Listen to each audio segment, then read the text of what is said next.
દર્શક મિત્રો, આપ જોઈ રહ્યા છો નિર્માણ ન્યૂઝની વિશેષ રજૂઆત અને હું છું આપની સાથે નતાશા. નિર્માણ ન્યૂઝનો ખાસ કાર્યક્રમ સાકાર એસ્ટ્રો વાસ્તુ. આ કાર્યક્રમ અંતર્ગત આપણે વાસ્તુશાસ્ત્રને સમજતા આવ્યા છીએ. હવે આજના એપિસોડ અંતર્ગત આપણે વાસ્તુશાસ્ત્રને થોડાક ઊંડાણથી સમજવાનો પ્રયાસ કરીશું. આમ તો આપણને દિશાઓની વાત આવે ત્યારે 4 મુખ્ય દિશાઓથી આપણે વાકેફ છીએ અને તે છે પૂર્વ, પશ્ચિમ, ઉત્તર, દક્ષિણ. પણ વાસ્તુશાસ્ત્રની પરિભાષામાં 16 દિશાઓ મહત્વ રાખે છે અને આ 16 દિશાનું અલગ અલગ કાર્ય છે. આ 16 દિશાનું અલગ અલગ મહત્વ છે અને આ 16 દિશા કઈ રીતે મનુષ્ય જીવન માટે લાભદાયી છે અથવા તો આ 16 દિશામાં મનુષ્ય જીવન કઈ રીતે લાભ નકારી શકે અથવા તો આવરી શકે, આ તમામ બાબતો વાસ્તુશાસ્ત્રની હેઠળ સાંકળવામાં આવી છે. દિશાઓનું મહત્વ વાસ્તુશાસ્ત્રમાં આમ તો ઘણું છે, પણ આ દિશાઓ મનુષ્ય જીવન માટે અલગ અલગ વયગટ માટે કઈ રીતે લાભદાયી છે, તે પછી ધંધા રોજગારની વાત હોય, સ્વાસ્થ્યની સાથે સંકળાયેલી દિશાઓ હોય અથવા તો પછી આવી તમામ બાબતો, રિલેશનશિપ્સની વાત હોય, સંબંધોની વાત હોય, આ તમામ બાબતોની સાથે સંકળાયેલી આ દિશાઓ કઈ રીતે મહત્વ ધરાવે છે તે જાણવાનો અને સમજવાનો પ્રયાસ આપણે આજના એપિસોડમાં કરીશું. આપણી સાથે આજે પણ આ એપિસોડ અંતર્ગત દેવેન્દ્ર કુમાર અગ્રવાલ જોડાઈ રહ્યા છે, જેઓ વાસ્તુ એક્સપર્ટ છે. દેવેન્દ્રજી, આપનું ખૂબ સ્વાગત અમારી આ રજૂઆત અંતર્ગત. આજે આપણે દિશાઓની વાત કરવાના છીએ, જે આપણે પ્રજા સમક્ષ પણ મૂકીશું, દર્શકો સમક્ષ મૂકીશું. ત્યારે દિશાઓનું મહત્વ વાસ્તુશાસ્ત્રમાં છે અને વાસ્તુશાસ્ત્રમાં દિશા મહત્વપૂર્ણ છે.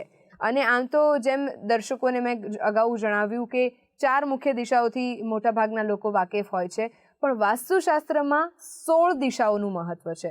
તો પહેલાં આપણે એ સમજી લઈએ કે મનુષ્ય જીવન પર આ દિશાઓનું શું પ્રભાવ હોય છે અને કઈ દિશાથી શું મળે છે તે જાણવાનો પ્રયાસથી શરૂઆત કરીએ. નતાશાજી, વાસ્તુની અંદર જે 16 દિશાઓ છે એ 16 દિશાઓનો રોજિંદાની જિંદગીની અંદર દરેક સમયે રોલ હોય છે. કોઈ પણ દિશાની અંદર કોઈ પણ તકલીફ હોય તો મનુષ્ય જીવનમાં સમસ્યાઓ આવી જાય છે.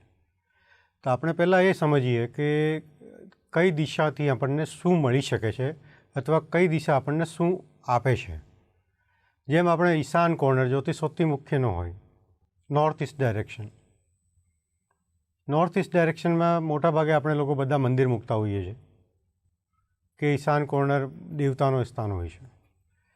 લેકિન નોર્થ ઇસ્ટમાં મંદિર મૂકવા પાછળ રીઝન શું કે ત્યાંથી અમને ક્લિયરિટી મળે છે, વિઝન મળે છે, દૂરદર્શિતા મળે છે. આપણે સોચવાની જે શક્તિ ખરી એની સીમાઓ વધે છે. એનાથી શું થાય કે આપણું માઇન્ડ ક્લિયર રહી. આપણે ગમે તે કામ કરતા હોઈએ, ગમે ત્યાં મૂવમેન્ટ કરતા હોઈએ તો આપણે સૌથી પહેલાં જરૂરત હોય ક્લિયરિટીની, વિઝનની ક્લિયરિટી હોય, દૂરદર્શિતા જોઈએ છે. એ બધી આપણને નોર્થ ઇસ્ટની ડાયરેક્શન ઈશાન કોર્નર આપે, એટલે જ ત્યાં આપણે મંદિર મૂકીએ છીએ. ઓન તે મંદિરની અંદર વિશેષકર ગણપતિ મૂકીએ છીએ. ગણપતિ એટલે સોચના દેવતા, ઈચ્છાના દેવતા, અને મહાલક્ષ્મી મૂકીએ એટલે ધનના દેવતા. આપણો વિચાર, આપણી સોચ બુદ્ધિશાળી હોય અને ધન કેવી રીતે ઘરમાં આવાય, કમાય, એના માટે આપણે ત્યાં ગણપતિ અને મહાલક્ષ્મીની સ્થાપના કરીએ છીએ કે સોચ વધે, બુદ્ધિ વધે અને લક્ષ્મી આવે. એના પછીની દિશા આવે છે ઈસ્ટ નોર્થ ઇસ્ટ દિશા. ધન આવ્યો, સોચ આવી, ઘરમાં ખુશીઓ પણ જોઈએ છે, સંપ જોઈએ છે. ઈસ્ટ નોર્થ ઇસ્ટની દિશા આપણે ઘરમાં ખુશીઓ પ્રદાન કરે છે. એ સંબંધોની દિશા છે. ત્યાં આપણે બધા બેસીએ તો ઘરમાં ખુશહાલી હોય, સાથે બેસીને રમીએ તો ઘરમાં ખુશિયા બટે. એ દિશા આપણને કામ આપે છે. ઈસ્ટ દિશા સમાજ સાથે પણ અમારા સંબંધ હોવા નેસેસરી છે, કેમકે ધન તો સમાજમાંથી જ આવવાનું છે. ઈસ્ટ ડાયરેક્શન એટલે પૂર્વ દિશા. એ સામાજિક સંબંધો, વ્યાપારિક સંબંધો યા ગમે તે ટાઈપના સંબંધો આપણને જોતા હોય તો એ લોકો સાથે કનેક્ટ કરવાની દિશા છે. એના પછી ઈસ્ટ સાઉથ ઇસ્ટ ડાયરેક્શન એ મંથનની દિશા છે. આપણે સમાજમાં લોકો સાથે જોડાયા, કામમાં લોકો સાથે જોડાયા, એમાં મંથન કરવાનું હોય કે આપણા માટે શું સારું છે, શું નથી. એ મંથનની દિશા છે ઈસ્ટ સાઉથ ઇસ્ટ દિશા. ત્યાં આપણે મંથન કરીએ છીએ, એમાંથી જે સારું હોય તે આપણે રાખીએ છીએ અને જે સારું નહીં હોય એને પણ થોડુંક સાથે રાખીને આગળ વધીએ છીએ. સાઉથ ઇસ્ટ ડાયરેક્શન ધનની દિશા છે, અગ્નિની દિશા, જ્યાંથી અમને ધન મળે, આપણે પાસે શું છે, ધન કેવી રીતે આવવાનું છે, ધન ક્યાંથી મૂવમેન્ટ થશે, એ બધું આપણને સાઉથ ઇસ્ટ ડાયરેક્શનમાંથી મળે છે. એના પછી સાઉથ ઇસ્ટ દિશા પાવર અને કોન્ફિડન્સ, એની આપણે પોતાનો આત્મવિશ્વાસ અહીંયાથી સચવાય છે. એના પછી સાઉથની દિશા રિલેક્સેશન અને ફેમની દિશા, આરામ અને પ્રસિદ્ધિ, બંને વસ્તુ માણસને જોઈશે. એના પછી સાઉથ વેસ્ટની દિશા. સાઉથ વેસ્ટમાં ડિસ્પોઝલની દિશા છે. એમાં આપણે પાસે જે વસ્તુ કામની નહીં હોય એ વસ્તુની દિશા છે, ત્યાં ડિસ્પોઝ અપ કરી નાખે. આપણા બુરા વિચારો પણ ત્યાં ડિસ્પોઝ અપ થાય છે. એના પછી સાઉથ વેસ્ટની દિશા, સાઉથ વેસ્ટ એને સંબંધોની દિશા, દક્ષતાની દિશા, સ્કિલની દિશા. અહીંયાથી આપણને પિતૃઓના આશીર્વાદ મળે છે, પિતૃઓની દિશા છે. અને અમારામાં કામ કરવાની આવડત, ભણવાની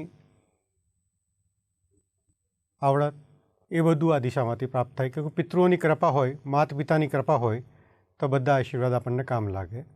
એના પછી સાઉથ વેસ્ટ ડિરેક્શન બચતની દિશા, સેવિંગ્સની દિશા. દરેક રીતના આપણે સેવિંગ્સ કરીએ. સ્ટડીમાં પણ સેવિંગ્સની એ સ્ટડીની દિશા છે. આપણે જે પણ ભણ્યા સાઉથ વેસ્ટમાં એ આપણને યાદશક્તિ રાખવી હોય તો સાઉથ વેસ્ટ દિશા કામ કરે છે.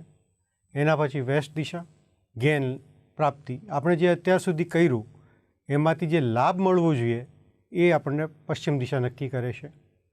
એના પછી નોર્થ વેસ્ટની દિશા, એની ડિપ્રેશનની દિશા. આપણે ગમે તે કામ કરતા હોય, અમુક મૂંઝવણ હોય, એ મૂંઝવણ ત્યાં આપણે બેસીએ તો મૂંઝવણમાં રાહત મળે આપણને. એના પછી નોર્થ વેસ્ટની દિશા સપોર્ટની દિશા, બેન્કિંગની દિશા. ગમે તે હિસાબે દરેક કામની અંદર કોઈને કોઈ માણસની આપણને સપોર્ટ જોતો હોય છે. બેંકમાંથી વેપાર કરીએ તો બેંકમાંથી સહાયતા મળવી જોતી હોય છે. એ બધી નોર્થ વેસ્ટ દિશામાંથી મળે છે. એના પછી નોર્થ વેસ્ટ દિશા એટ્રેક્શનની દિશા. આજે આપણે કોઈ પણ કામ કરીએ, વેપાર કરીએ તો એમાં એટ્રેક્શન હશે તો તમારા પાસે કસ્ટમર આવશે. તે એટ્રેક્શનની દિશા નોર્થ વેસ્ટ કામ કરે છે. એના પછી નોર્થની દિશા ઓપોર્ચ્યુનિટીની દિશા. આપણે કામ કરવા માટે કોઈને કોઈ ઓપોર્ચ્યુનિટી જોઈશે, એ ઓપોર્ચ્યુનિટી અમને નોર્થ દિશા આપે છે. અમને કસ્ટમર નોર્થ દિશા આપે છે. વેપાર કરવાની સોચ,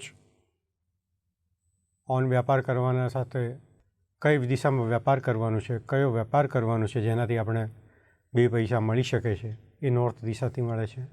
એના પછી નોર્થ ઇસ્ટ દિશા એ આપણે હેલ્થ અને ઇમ્યુનિટીની દિશા છે, સ્વાસ્થ્યની દિશા છે. એ દિશામાંથી આપણને ઇમ્યુનિટી મળે છે. જ્યારે એ દિશામાં વ્યવધાન આવે છે ત્યારે ઘરમાં બીમારીઓ, વેપારમાં ઇમ્યુનિટીની કમી. ઇમ્યુનિટી એટલે હેલ્થ જ નહીં હોય, હેલ્થ અને ઇમ્યુનિટી દરેક રીતમાં હેલ્થ અને ઇમ્યુનિટી લાગે છે. ધનની અંદર પણ હેલ્થ લાગે, ઇમ્યુનિટી લાગે. વેપારમાં પણ હેલ્થ લાગે, ઇમ્યુનિટી લાગે. સ્વાસ્થ્યમાં પણ ઇમ્યુનિટી લાગે. જ્યારે તમારી ઇમ્યુનિટી કમજોર હોય તો બીજી શક્તિઓ તમારા પર હાવી થવા માંડશે. એવી રીતે આપણે 16 દિશાઓ જે છે એ બધું આપણે રોજિંદા જીવનની અંદર ભાગ ભજવ્યા કરે છે. એટલે આપણે આ 16 દિશાઓને સ્વચ્છ રાખવાની, બેલેન્સ રાખવાની હોય તો આપણે સુખી સમૃદ્ધ જીવન જીવી શકીએ છીએ. આપે ખૂબ જ સરસ એક મહત્વનો મુદ્દો કહ્યો ને તે છે કે આ 16 દિશાનું જે મહત્વ છે અલગ અલગ રીતે પાત્ર ભજવતું હોય છે. આ 16 દિશાઓને સ્વસ્થ રાખવાની છે, સ્વચ્છ રાખવાની છે, કારણ કે બેલેન્સ એટલે કે જીવનમાં જે સ્ટેબિલિટીની જરૂર છે અને આ બેલેન્સ જાળવી રાખવા માટે હવે આપણે વાસ્તુશાસ્ત્રની જ્યારે વાત કરીએ છીએ, દિશાઓની વાત કરીએ છીએ, ત્યારે પંચતત્વ અને દિશાઓ કઈ રીતે મનુષ્ય જીવન પર બેલેન્સ વર્તાવી શકે તેનું શું કનેક્શન? પંચતત્વો, 5 તત્વોની અંદર જ આ 16 દિશાઓ છે. પંચતત્વથી બહાર કોઈ પણ વસ્તુ છે જ નહીં. નોર્થ વેસ્ટથી લગાઈ નોર્થ ઇસ્ટ સુધી વોટર ઝોન આવે એટલે જળની દિશા. નોર્થ ઇસ્ટથી લગાવી ઇસ્ટ સુધી એર ડાયરેક્શન આવે એટલે વાયુની દિશા. ઇસ્ટ સાઉથ ઇસ્ટથી લઈ સાઉથ સુધી અગ્નિની દિશા આવે એટલે ફાયરની દિશા. સાઉથથી લગાવી સાઉથ વેસ્ટ સુધી પૃથ્વીની દિશા આવે એટલે અર્થની દિશા. અને સાઉથ વેસ્ટથી લગાવી નોર્થ વેસ્ટ સુધી સ્પેસ એલિમેન્ટની એટલે આકાશ એલિમેન્ટની દિશા આવે. એટલે પંચતત્વોની અંદર જ 16 દિશાઓ કામ કરતી હોય છે. પંચતત્વોની બહાર કોઈ પણ વસ્તુ છે જ નહીં દુનિયાની અંદર. કોઈ પણ વસ્તુને કોઈ પણ દિશાઓને આ પંચતત્વોને અધીન જ કામ કરવું પડે છે અને પંચતત્વો જ ડોમિનેટ કર્યા કરે છે. રાઈટ, એટલે કે ભૂમિ, આકાશ, વાયુ, જળ અને અગ્નિ, આ જે પંચતત્વો છે અને તેનામાં જ આ તમામ દિશાઓ પણ સાંકળી લેવામાં આવે છે. હવે આપણે દિશાઓને થોડાક ઊંડાણથી સમજવાનો પ્રયત્ન કરીશું. જે રીતે આપે કહ્યું કે તમામ અલગ અલગ વયગટ ઉપર, માની લો કે બાળક જીવન છે, વયસ્કોનું જીવન છે, મહિલાઓનું અલગ જીવન છે, પુરુષોનું અલગ જીવન છે, યુવા વર્ગનું અલગ જીવન છે. આવા અલગ અલગ વયગટ ઉપર આ અલગ અલગ દિશાઓ અલગ અલગ પ્રભુત્વ પાડે છે. આ પ્રભુત્વોને આપણે અલગ અલગ કેટેગરીમાં દર્શકો સમક્ષ મૂકવાનો પ્રયાસ કરીએ તો સૌથી પહેલી કેટેગરી અને સૌથી પહેલી દિશા કઈ આવે છે? સૌથી પહેલાં દિશા આપણે નોર્થ ઇસ્ટ ગણીએ છીએ. નોર્થ ઇસ્ટ એટલે સૂર્ય ઉદય થાય એ દિશા ગણાય છે. સૂર્ય ઉદય એટલે આપણો હેડ. નોર્થ ઇસ્ટ દિશા જ્યારે સારી હોય એ ઘરની અંદર સ્પષ્ટતા બહુ હોય છે. કોઈ પણ કામ કરવું હોય બધામાં ક્લિયરિટી હોય છે કે આપણે આજે કામ કરવાનું છે એટલે કેવી એકદમ વિઝન ક્લિયર હોય, ફંડા ક્લિયર હોય લોકોને. આજે આપણે એને વેપારની દૃષ્ટિએ ગણીએ કે 16 દિશાઓ અમારે વેપારમાં કેવી રીતે કનેક્ટ થાય છે. વેપારની અંદર સૌથી પહેલાં જોઈએ છે અમને સ્પષ્ટતા. કોઈ પણ કામ કરતા હોઈએ એના પહેલાં જોઈએ અમને સૌથી પહેલાં સ્પષ્ટતા કે કામ શું છે, મારે કરવાનું શું છે, એ સ્પષ્ટતા હોવી નેસેસરી છે. એના પછી એની અંદર અમારા પાસે બાઉન્ડિંગ હોવી જરૂરી છે જે ઇસ્ટ નોર્થ ઇસ્ટ દિશા આપે છે. Bounding in the sense family support, એ ઇસ્ટ નોર્થ ઇસ્ટ દિશાનું છે. એના પછી ઈસ્ટ દિશા, કોઈ પણ કામ કરવું હોય તો લોકોની જરૂર હોય, સમાજની જરૂર હોય, તે ઈસ્ટ દિશા અમને એનાથી જોડે છે. એનાથી જોડ્યા પછી વેપારની અંદર સમાજમાં દરેક જાતના લોકો હોય છે. સારા પણ હોય છે, આપણા લોકો માટે કામના પણ હોય છે, અમુક લોકો આપણા માટે કામના નહીં હોય. એના માટે પણ આપણે મંથન કરવું પડે કે આપણા માટે શું સારું છે, શું ખોટું છે. તે મંથનની દિશા ઇસ્ટ સાઉથ ઇસ્ટ દિશા એક કામ કરે છે.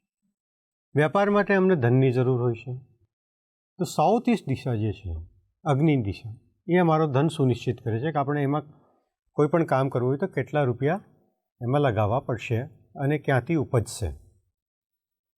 એ કર્યા પછી આપણને વેપારની અંદર એક પોતાની અંદર આત્મવિશ્વાસ હોવાની બહુ જરૂર છે. જ્યાં સુધી માણસમાં આત્મવિશ્વાસ નહીં હોય એ વેપાર અથવા કોઈ પણ કામ કરવામાં તકલીફમાં આવતો હોય છે, સફળ નહીં થાય. જે આત્મવિશ્વાસ હોવાનો દિશા જે સાઉથ ઇસ્ટ દિશા છે એ એમાંથી કામ કરે છે. એના પછી વેપારમાં માઇન્ડ રિલેક્સ રાખીને પ્રસિદ્ધિ પણ હોવી જરૂરી છે. રિલેક્સેશન અને ફેમની દિશા સાઉથ એટલે સાઉથ દિશા મજબૂત હોવી એના માટે પણ જરૂરી છે. વેપાર કરીએ છીએ, કોઈ પણ કામ કરીએ છીએ, બહુ સારું પણ હોય છે અને થોડું ઘણું એમાંથી કંઈ વેસ્ટ પણ નીકળતું હોય છે. એ વેસ્ટ નીકાળવા માટે સાઉથ વેસ્ટની દિશા હોય છે. એમાં આપણે ટોયલેટ પણ બનાવી શકીએ છીએ. આપણા ઘરના જે પુરાણા મકાનો અથવા પુરાણા ઘરો હતા, જે સમૃદ્ધ જીવન જીવતા હતા, એમના બધાને ત્યાં ટોયલેટ આ જગ્યા પર હોય.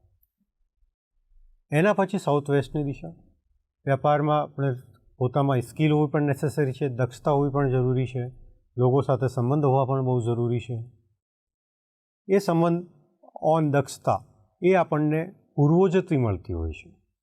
એ આપણે વારસામાં આવતી હોય છે કે આપણામાં શું આવડત છે તે વારસામાં આવે. વારસો એટલે પિતૃ, માતા પિતા અથવા ખાનદાન. એ સાઉથ વેસ્ટમાંથી આપણને મળતું હોય છે. એ આપણી દક્ષતા ત્યાં કામ કરતી હોય છે.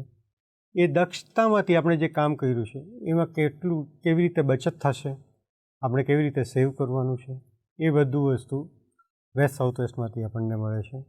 આપણે વેપાર કરીએ છીએ એમાંથી લાભ મળવો પણ જરૂરી છે. એ લાભ આપણને વેસ્ટ દિશા નિશ્ચિત કરે છે કે એમાં શું લાભ થવાનું છે, કેવી રીતે લાભ થવાનું છે અને કેટલું થવાનું છે. જ્યારે આપણે વેસ્ટ દિશા મજબૂત કરીએ ત્યારે આપણને લાભની શક્યતાઓ બહુ વધી જાય છે. લાભની સાથે સમથિંગ ટેન્શન પણ આવતા હોય છે. એ ટેન્શન્સની સાથે વેસ્ટ નોર્થ વેસ્ટ દિશા જોડાઈ જાય છે. જ્યારે આ દિશા નબળી પડી જાય ત્યારે ટેન્શન વધી જાય છે. ચાહે લાઈક ગવર્મેન્ટની તકલીફ હોય, લેબરની તકલીફ હોય કે ગમે તે રીતની તકલીફ હોય છે. જ્યારે આ દિશા મજબૂત હોય તો આપણને ટેન્શન આવે છે, લેકિન આપણને ખબર નહીં પડતો કે ટેન્શન શું હોય છે. એના પછી વેપારની અંદર લોકોના સપોર્ટની પણ જરૂર હોય છે. સપોર્ટ ઇન ધ સેન્સ ફાઇનાન્સની જરૂર હોય, કસ્ટમર્સની જરૂર હોય, સપ્લાયર્સની જરૂર હોય. એ બધા સપ્લાયર્સ, કસ્ટમર્સ, બેન્કિંગ સપોર્ટ અથવા કોઈપણ જાતનો આપણને જે વેપારને લાગતું અથવા કોઈપણ કામને લાગતું જે સપોર્ટ જોતું હોય અને જે જોઈએ છે વેપારની અંદર, એ નોર્થ વેસ્ટ જ્યારે મજબૂત હોય ત્યારે આપણને સપોર્ટ મળ્યા જ કરે છે. અને જ્યારે આ નોર્થ વેસ્ટ દિશા કમજોર હોય અથવા કોઈપણ વ્યવધાન આવી જાય ત્યારે એમાં સપોર્ટની અંદર તકલીફ આવી જાય છે, લોકો આપણાથી દૂર થવા માંડે છે. એના પછી નોર્થ વેસ્ટની દિશા સપોર્ટ હોય લેકિન એટ્રેક્શન તમારા કામમાં નહીં હોય તો લોકો નહીં આવે. એટલે આ દિશા પણ નેસેસરી છે કે લોકો તમારી સામે ખેંચાય, તમારા પ્રોડક્ટમાં ખેંચાય, તમારા વર્કિંગ સ્ટાઇલમાં ખેંચાય, તમારા પ્રતિ ખેંચાય. એટલે નોર્થ વેસ્ટની દિશા કામ કરે છે. લોકો ખેંચાયા, બધું ઓપોર્ચ્યુનિટી શું છે, કામ શું કરવું છે, એ બધું વસ્તુ આપણને નોર્થમાંથી મળે છે. સ્પષ્ટતા છે નોર્થ ઇસ્ટમાંથી, લેકિન કયો કામ કરવું છે એ નોર્થ આપે છે અમને. એ નોર્થમાંથી આપણે જ્યારે કામ હોઈએ ત્યારે એ કામ કેટલું હેલ્ધી થશે, એમાંથી કેટલું બૂસ્ટર મળશે, કેટલી ઇમ્યુનિટી રહેશે એ કામમાં, એ બધું નોર્થ ઇસ્ટ દિશામાં. જ્યારે નોર્થ ઇસ્ટ દિશામાં વ્યવધાન આવશે ત્યારે ઇમ્યુનિટી કમજોર થશે. યાની એ કામની જે વેલ્થ જોઈએ, હેલ્થ જોઈએ એ ઓછી થશે અથવા તકલીફો વધશે, ક્વોલિટી કંટ્રોલ રોકાઈ જશે. એ દરેક રીતની એ દિશાઓની અંદર તકલીફ આવતી હોય છે. અને સારામાં સારી બેલેન્સ હોય એટલે સ્મૂથ ગોઈંગ ચાલતું હોય. અમુક લોકોને જોઈએ કે બહુ સ્મૂથ ચાલતું હોય છે અને અમુક લોકોને જોઈએ મહેનત કરીને થાકી જાય લેકિન કામ નથી થતું. એ બધું આ દિશાઓની અંદર બેલેન્સિંગ અને ઇમ્બેલેન્સિંગનો પ્રભાવ છે. અને આ બધી દિશાઓ પંચતત્વોના અધીન છે. પંચતત્વોનો જ્યારે પણ ઇમ્બેલેન્સિંગ એની સાથે જોડાઈ જાય છે ત્યારે બધા પ્રોબ્લેમ્સ લાઈફમાં આવતા હોય છે અને સારા પણ થતા હોય છે. રાઈટ. એટલે આપણે આ 16 દિશાઓને વૈગટ સાથે તો સમજવાનો પ્રયાસ કર્યો જ, પણ વાસ્તુશાસ્ત્રમાં જેટલી દિશાઓ મહત્વની છે એટલા જ ખૂણાઓ પણ મહત્વના છે. તો હવે આ ખૂણાઓ કેટલા છે અને આ ખૂણાઓ કયા છે તેને પણ આપણે દર્શકો સમક્ષ મૂકીએ. કારણ કે હવે જ્યારે ખૂણાઓની આપણે વાત કરીએ છીએ, જ્યારે આપણે દિશાઓની વાત કરીએ છીએ, ત્યારે દર્શકો પણ કદાચ સારી રીતે સમજી શકે કે કદાચ તેમના ઘરમાં જે તે ખૂણામાં કોઈ વસ્તુ ખોટી મુકાઈ ગઈ છે તો તેને તે લોકો કઈ રીતે બીજા ખૂણે શિફ્ટ કરીને અથવા તો તેની પ્રોપર જગ્યાએ મૂકીને તે દોષમાંથી મુક્તિ મેળવી શકે. આવા કોઈ ઉદાહરણ સાથે પણ આપ સમજણ આપી શકો. ખૂણા એટલે શું? કોર્નર એટલે શું? કોર્નર એટલે દો દિશાઓના જોઈન્ટ. નોર્થની દિશા અને ઈસ્ટની દિશા, આ બંનેનો જે જોઈન્ટ છે તે નોર્થ ઈસ્ટ દિશા છે. તે એક પહેલો કોર્નર જેને ઈશાન કોર્નર કહીએ છીએ આપણે. ઈસ્ટનો ડાયરેક્શનનો અને સાઉથ ડાયરેક્શનનો કોર્નર સાઉથ ઈસ્ટ દિશા, જેને અગ્નિ દિશા કહીએ છીએ. સાઉથનો કોર્નર અને વેસ્ટનો કોર્નર એટલે સાઉથ વેસ્ટ કોર્નર એટલે એને નૈઋત્ય કોણ કહીએ છીએ. વેસ્ટનો કોર્નર અને નોર્થનો કોર્નર જ્યારે આ મેચ મળે છે તેને વાયવ્ય કોણ કહીએ છીએ એટલે north west direction. North east ડાયરેક્શનની અંદર જ્યારે પણ કોઈ તમે ભારી સામાન મૂકી દો છો, ક્યોંકિ જલ અને વાયુની દિશા છે, એનો જોઈન્ટ છે અહીંયા. જળમાંથી વાયુ પરિવર્તિત થતો હોય છે આ જગ્યામાં. જ્યારે આપણે આ જગ્યા ઉપર ભારી સામાન મૂકી દઈએ છીએ ત્યારે માણસ શું કહે છે કે મને કંઈ દેખાતું નથી, મને કંઈ સમજાતું નથી. તો આવા વ્યવધાન ક્યારે પણ ઊભા થાય ત્યારે માણસ આ જ કહ્યા કરે છે કે મને કંઈ દેખાતું જ નહીં કે હું શું કરું, મને કંઈ સૂઝાતું નથી, શું કરું. બહુ ઓપોર્ચ્યુનિટી દેખાય છે, વેપાર બહુ દેખાય છે, લેકિન કેવી રીતે કરવું એ મને સ્પષ્ટતા નથી. એ નોર્થ ઇસ્ટની અંદર બ્લોકેજ એટલે બારી સમાન અથવા કોઈ પણ જાતનું વ્યવધાન આવ્યું હોય ત્યારે આ વસ્તુ બને છે. માણસ મહેનત કરે છે, દરેક રીતની મહેનત કરે છે, લેકિન જ્યારે એ મહેનત માટે એને પૈસા જોતા હોય છે ત્યારે એ પૈસા રોકાઈ જાય અથવા જ્યાંથી મળવાના હોય તે રોકાઈ જાય છે. કે પૈસા આપવાનું કામ સાઉથ ઇસ્ટ ડાયરેક્શન કરે છે. ત્યાં કોઈ પણ જાતનું વ્યવધાન, ચાહે જળ આવી જાય, અર્થ આવી જાય યા સ્પેસ વધી જાય, એ કયો ખૂણો કહેવાય છે? સાઉથ ઇસ્ટ એના અગ્નિકોણ. ત્યારે એ વસ્તુઓની અંદર તકલીફ આવી જાય અને પૈસાને બ્લોક કરી દે છે. આ સમાજની અંદર ચાલતી મોટામાં મોટી તકલીફ છે. એના પછી સાઉથ વેસ્ટ લોકો કહે છે મારા ઘરમાં સંબંધ સચવાતા નથી, છોકરાઓ અમારી માનતા નથી, વડીલો અમારી સાંભળતા નથી. એ બધી કોમન સમસ્યાઓ છે આજની તારીખમાં પરિવારોની અંદર. હસબેન્ડ વાઈફમાં અથવા કોઈ પણ જાતના રિલેશનશિપના અંદર જે કચવાટ ઊભી થતી હોય એ સાઉથ વેસ્ટ ડાયરેક્શનમાં ઓબ્સ્ટેકલ આવ્યા, વ્યવધાન આવ્યા તે થાય છે. કોઈ પણ જાતનો સપોર્ટ નથી મળતો, લોકો ભરોસો નથી કરતા, વિશ્વાસ નહીં કરતા, વિશ્વાસ લોકોનો ઉઠી જાય છે.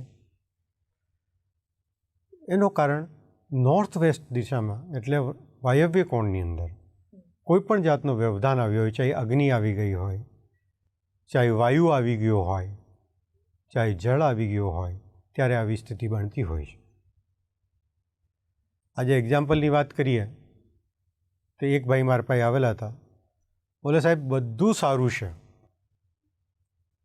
કોઈ પણ જાતની કોઈ સમસ્યા છે જ નહીં, નવો ધંધો પણ બહુ દેખાય છે, લેકિન કોઈ સૂઝતો નથી કે શું કરું, કેવી રીતે કરું. ખાલી વિચારો જ આવ્યા કરે છે, લેકિન લાઈન દોરી નથી દેખાતી. તે ભાઈને હું કીધું તારે નોર્થ ઇસ્ટમાં શું છે? બોલે સાહેબ કંઈ જ નથી, ખાલી એક માર્બલનું મંદિર છે. મેં કહ્યું વાલા નોર્થ ઇસ્ટની અંદર માર્બલનું મંદિર ન મુકાય. માર્બલ એટલે અર્થ, પૃથ્વી. નોર્થ ઇસ્ટમાં જ્યારે પણ માર્બલ જેવા અર્થ આવી જાય ત્યારે આવા બ્લોકેજ થઈ જાય છે. એટલે તારે ત્યાં જઈને એ માર્બલનું મંદિર હટાય અને ત્યાં હલકા લાકડાનું કોઈ પણ મંદિર બનાવ, જેનાથી તને સ્પષ્ટતા ક્લિયર થશે. અને 2-3 દિવસ પછી 4 દિવસ પછી આવ્યો, બોલે મને હમણાં કંઈ દેખાય છે, સારું લાગે છે કે કેવી રીતે કામ કરવાનું છે. મેં કહ્યું તારા માતાજીની કૃપા. એ બધું આપણે વિચારીએ કે કોઈ પૂજાથી થઈ જાય, પાઠથી થઈ જાય, પૂજા પાઠથી બધું જ સારું થાય છે, લેકિન જ્યાં સુધી સાયન્ટિફિકલી અથવા એલિમેન્ટલ બેલેન્સ ક્લિયર નહીં થશે ત્યાં સુધી પૂજા પાઠ પણ આપણને જે રિઝલ્ટ આપવા જોઈએ તે નથી આપતા. રાઈટ. એટલે તેની પાછળ પણ સાયન્સ રિલેટ કરે છે. એટલે આપણે જે વૈજ્ઞાનિક પદ્ધતિથી વાસ્તુશાસ્ત્ર સમજવાનો પ્રયાસ કરીએ છીએ, આ 4 મુખ્ય ખૂણાઓ જે આપે ગણાવ્યા, ઈશાન, અગ્નિ, નૈઋત્ય અને વાયવ્ય, આ 4 ખૂણાઓનું અલગ અલગ મહત્ત્વ છે. જો કે દરેકના ઘરમાં જો કોઈ પણ પ્રકારનો દોષ છે તો તેને સમજવા માટે એક લેમેન એટલે કે જેને વાસ્તુશાસ્ત્રની સમજણ નથી તે કઈ રીતે સમજી શકે કે મને કોઈ પણ પ્રકારની જો તકલીફ થઈ રહી છે તો તેની પાછળ મારા ઘરનું વાસ્તુ જવાબદાર છે. કારણ કે આપણે દિશાઓ સમજાવી દર્શકોને, આપણે ખૂણાઓ સમજાવ્યા, પણ તેમ છતાં દર્શક મિત્રો જો કદાચ આ કાર્યક્રમ જોઈને અને પોતાના ઘરમાં અભ્યાસ કરે અથવા તો પછી પોતાના ઘરની પરિસ્થિતિઓનો ઉકેલ લાવવાનો પ્રયાસ કરે તો તેઓ કઈ રીતે આરામથી સમજી શકે તે માટેના કોઈ ઉદાહરણ આપની પાસે ખરા, દિશા અને ખૂણાઓની ધ્યાનમાં રાખતા? તે માટે સૌથી સરળ છે પંચતત્વ: જલ, વાયુ, અગ્નિ, પૃથ્વી અને આકાશ. જલ એટલે નોર્થ સાઈડની દિશા. જ્યારે આપણે ગણીએ તો સૂર્યને પકડીએ, રોજિંદા જિંદગીની અંદર આપણે સૂર્ય ભગવાનને જોઈએ છીએ. નોર્થ ઇસ્ટમાંથી સૂર્યનો ઉદ્ગમ થાય છે. એના પહેલાં અંધકાર હોય છે, એટલે બધું શીતળ હોય. એના પહેલાંની દિશા જળ, શીતલ એટલે જળની દિશા.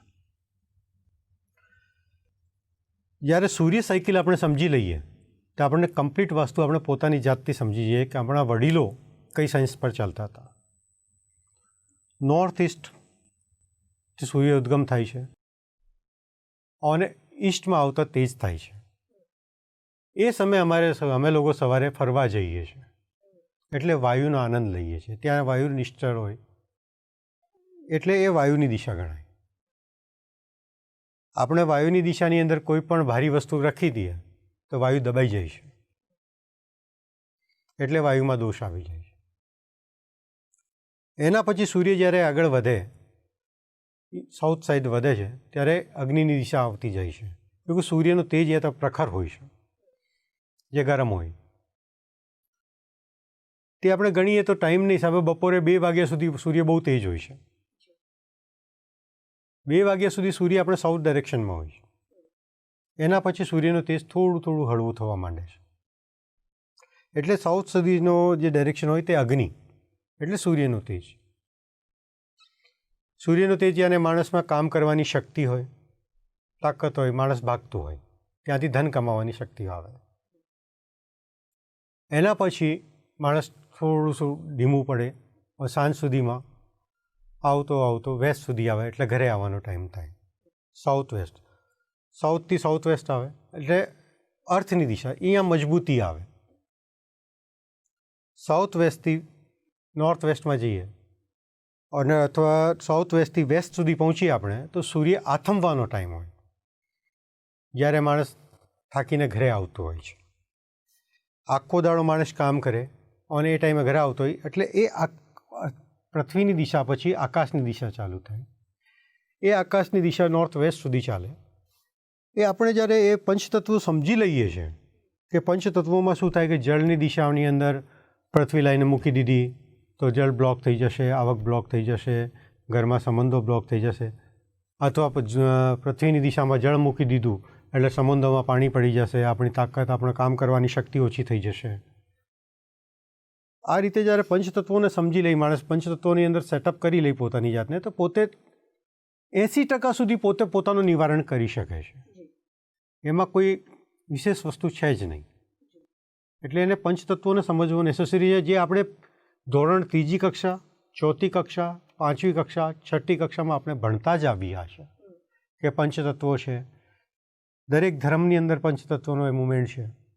અને આ પંચતત્વો જ્યારે ડિસ્ટર્બ થાય અથવા પંચતત્વોમાં તકલીફ થાય, ત્યારે અમારે મનમાં તકલીફ આવે.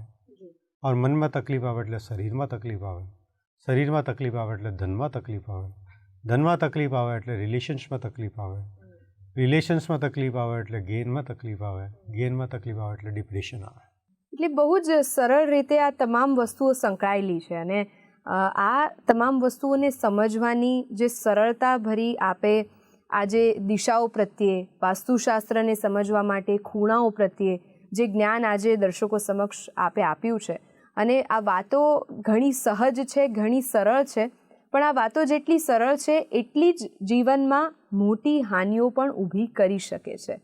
પણ હવે દર્શકો, જો કદાચ આપને આ વાતોથી પ્રેરણા મળી રહી છે, તો વાસ્તુશાસ્ત્રને કઈ રીતે આપ નજીકથી સમજી શકો તે માટેનો આ નિર્માણ ન્યૂઝનો જે પ્રયાસ છે કે સાકાર એસ્ટ્રો વાસ્તુ આ કાર્યક્રમ અંતર્ગત જ્યારે દેવેન્દ્ર કુમાર અગરવાલજી આપણી સાથે દર શુક્રવારે આ કાર્યક્રમમાં ઉપસ્થિત થાય છે અને આપને વિષય અંતર્ગતની વાતચીતમાં જે જ્ઞાન પૂરું પાડે છે. દેવેન્દ્રજી, આપ આજે જોડાયા અને આજે આપણે વાત કરી દિશાઓ અને ખૂણાઓ પ્રત્યે કે જેના થકી આપણે વાસ્તુશાસ્ત્રને નજીકથી સમજવાનો પ્રયાસ કરીએ, અને તે બદલ આપ સ્ટુડિયોમાં ઉપસ્થિત રહ્યા તે માટે હું આપનો આભાર વ્યક્ત કરીશ. આજની આ રજૂઆત અંતર્ગત આપણે અહીંયા જ રોકાઈશું, પણ આવતા શુક્રવારે ફરી મળીશું આવા જ એક નવા વિષય સાથે વાસ્તુશાસ્ત્રને સમજવા માટે. આજે બસ આટલું જ. મને આપશો રજા. નમસ્કાર.